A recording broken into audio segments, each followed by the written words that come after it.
महापालिकेच्या निवडणुकीचा सामना भाजप विरुद्ध राष्ट्रवादी असा रंगलेला आहे. पण भाजपनं डावलल्यामुळं अनेक जण नाराज झालेत. काहींनी शांत बसण्याचं ठरवलं तर काहींनी बंड पुकारलं आणि अपक्ष म्हणून या निवडणुकीच्या मैदानामध्ये उतरले. त्यापैकीच एक आहेत सागर परदेशी, जे सांगवीमधून अपक्ष म्हणून निवडणुकीच्या मैदानामध्ये उतरलेले आहेत.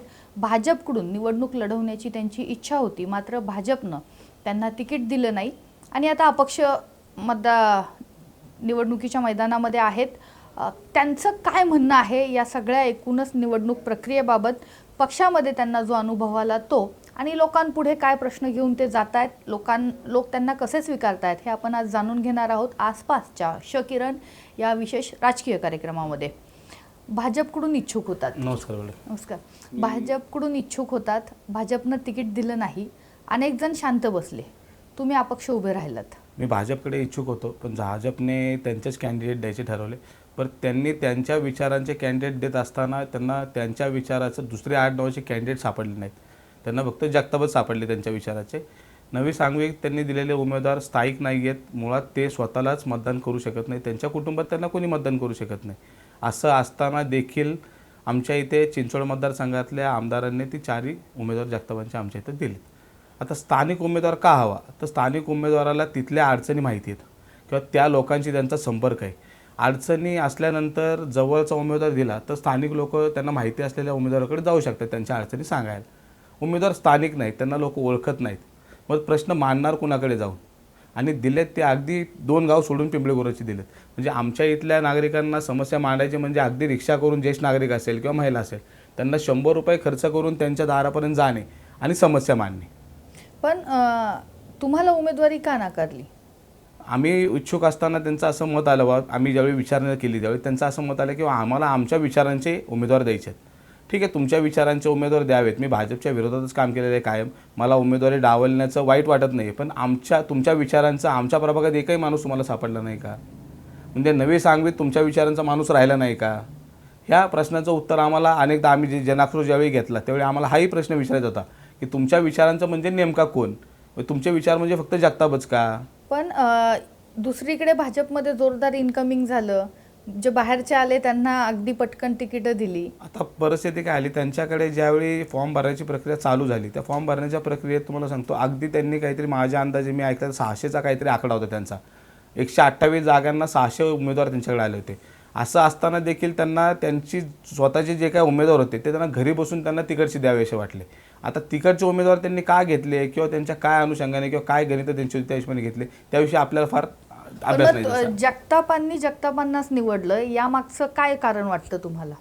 माझा असा अंदाज आहे की जगताप देण्याचा, उद्या जर भविष्यात त्यांना परत आमदारकी लढवायचं म्हटली किंवा त्यांना परत लढवायची तर त्यांना दुसरे कुणाचे हातपाय धरायची वेळ येऊ नये.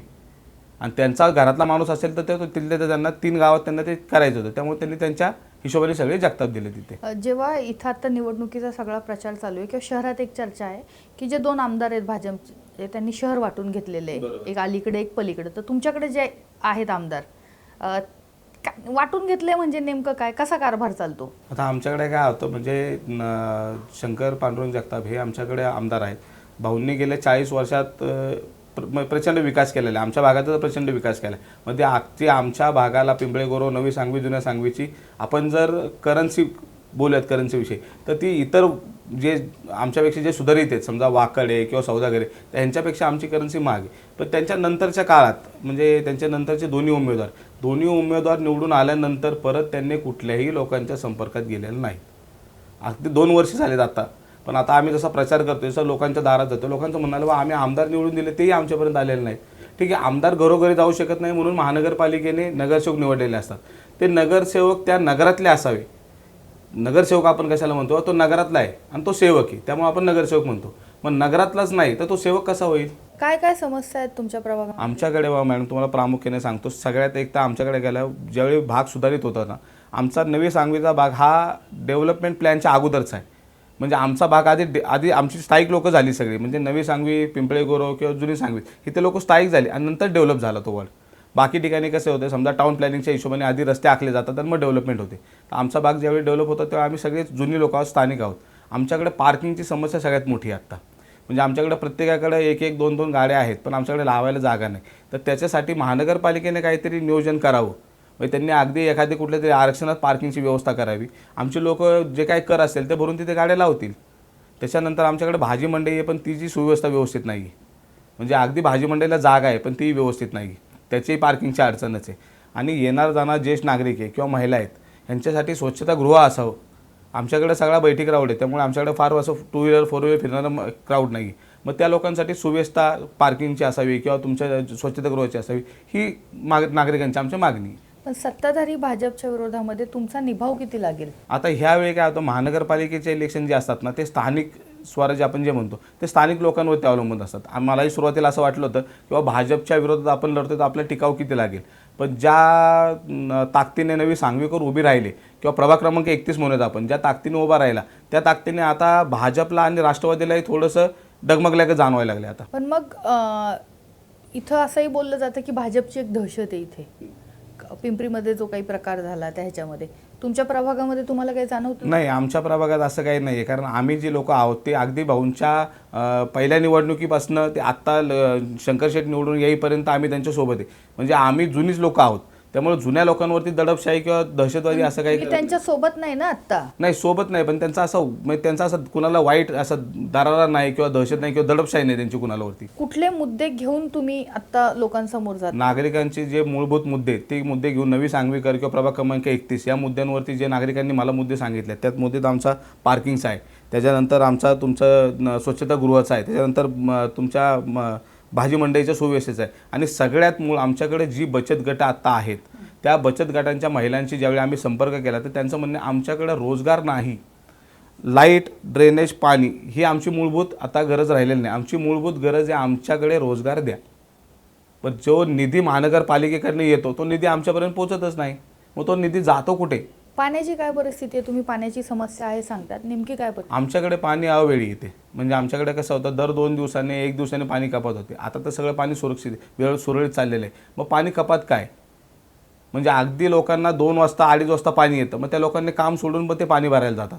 मग तुम्ही तुमच्या स्थानिक नगरसेवक जाऊ देत, पण आमदारांना कधी हे प्रश्न विचारले नाहीत? आता आमदार 2 वर्ष झाले आमच्याकडे. आता आमच्या इथल्या स्थानिक लोकांचं बरेच मार्ग, आम्ही आमदारापर्यंत जायचं तर आमदारापर्यंत आमच्याकडे जायला पण मार्ग नाहीत आता कुणाचे. का नाही? आता लोक भेटायचं म्हणजे कुणाला भेटणार असं आहे तिथे गेल्यानंतर. म्हणजे मला जसं 2 वर्षात मला असं जाणवते किंवा भाऊ होते त्यावेळी त्यांच्याकडे समजा त्यांची यंत्रणा होती खाली. आमदार नवीन निवडून आल्यानंतर 2 वर्षात लोकांनी ते समस्या मांडायला जायचं तर कुठं जायचं हा लोकांचा प्रश्न आहे आता. आमदारांची यंत्रणा नाहीये खाली आता कुणीचीच यंत्रणा नाही आहेत. ते स्वतः फोनवरती अवेलेबल होतात? आत्ता अवेलेबल होतात, पण त्यांना फोन कुठं करायचा? आता नंबर सगळ्यांकडे नाही, स्थानिक लोकांकडे. बरं, सर्वसामान्य आहे त्यांच्याकडे आमदाराचा नंबर नाही आहे. मग समस्या त्यांनी नेऊन मांडायच्या कुठं? काय वाटतं लोकांनी तुमच्यावरती का विश्वास ठेवावा? मी सांगितलं, प्रभाग क्रमांक 31 मधलं मी स्थानिक उमेदवारी गेले 10 वर्षापासून मी सातत्याने काम करत आलेले या प्रभागात. लोकांचा आणि माझा संपर्क 1 to 1 आहे. पण आम्ही ह्या प्रभागात अगदी हा नवी सांगवी डेव्हलप होण्या अगोदरपासून आम्ही सांगवीत राहिला आहे. मग आमच्या आजोबांचा असेल किंवा वडिलांचा असेल किंवा मग आमच्या कुटुंबापैकी कुणाचा असेल, हा सगळ्यांची सहवास आहे आणि सगळ्यांची संपर्क आहे. म्हणजे अगदी 70% 80% घरात तर प्रत्येकांना कुटुंबातला आमच्या एक व्यक्ती तरी माहितीच आहे. पण इथं पिंपरी चिंचवडचं राजकारण जो आहे ते गाववाले विरुद्ध बाहेरचं असं चालतं. जगताप हे गाववाले आहेत, कसं समोर जाणार? आता गाववाला तसं बघितलं ना मॅडम, तर आमच्याकडे आम्ही स्थानिक आता कमीत कमी 40 45 50 वर्षे, मग आमच्या अगोदरची लोक सांगवीत, मग 50 वर्ष आले, मग आम्हालाही आता गावाला असं म्हणायला गेलं आता. त्यामुळे आता गावकी आणि भावकी हा विषय आमच्याकडे राहिला नाही. मग काय अजून कुठल्या गोष्टी तुमच्याकडे आहेत की जे लोकांनी तुम्हाला स्वीकारावं असं वाटतं? काय होतं, तरुण नेतृत्व आहे, त्यानंतर लगेच अवेलेबल होणारं नेतृत्व आहे, म्हणजे क्विक ॲक्सेस आहे आमच्याकडे अगदी म्हणजे 2-3 माणसं खाली आहे, त्यांना फोन करा किंवा ऑफिसचे नंबर आहेत असं काही नाही आहे. मी राहायला समर्थनगरला आहे, जवळच सांगवीत प्रभागात आहे. माझं घर प्रभागातल्या 80% लोकांना माहिती आहे किंवा माझ्यापर्यंत पोहोचण्याची साधनं सगळी सोपी आहेत सगळ्यांसाठी. प्रश्न मांडायचा आणि तो पटकन सोडवता येईल किंवा हा माणूस सोडवू शकेल इतका विश्वास प्रभाग क्रमांक 31 जनतेचा आमच्यावरती. जनतेचा विश्वास आहे. 40-50 वर्ष झालं इथं राहतोय, त्यामुळे मी पण गाववालाच आहे. गाववाला बाहेरचा हा प्रश्नच तिथे राहत नाही. आणि मग या सगळ्या पार्श्वभूमीवरती लोक अपक्ष उमेदवाराला स्वीकारतात का प्रमुख पक्षासोबत राहतात हे आपल्याला 16 तारखेला कळेल. आज संध्याकाळी हा प्रचार संपेल. तो प्रचार संपत असताना नेमकं काय काय घडेल आणि प्रचार संपल्यानंतरही अनेक गोष्टी घडणार आहेत, त्या याच माध्यमातून मी तुमच्यापर्यंत पोहोचवण्याचा प्रयत्न करणार आहे. पाहत राहा आसपास.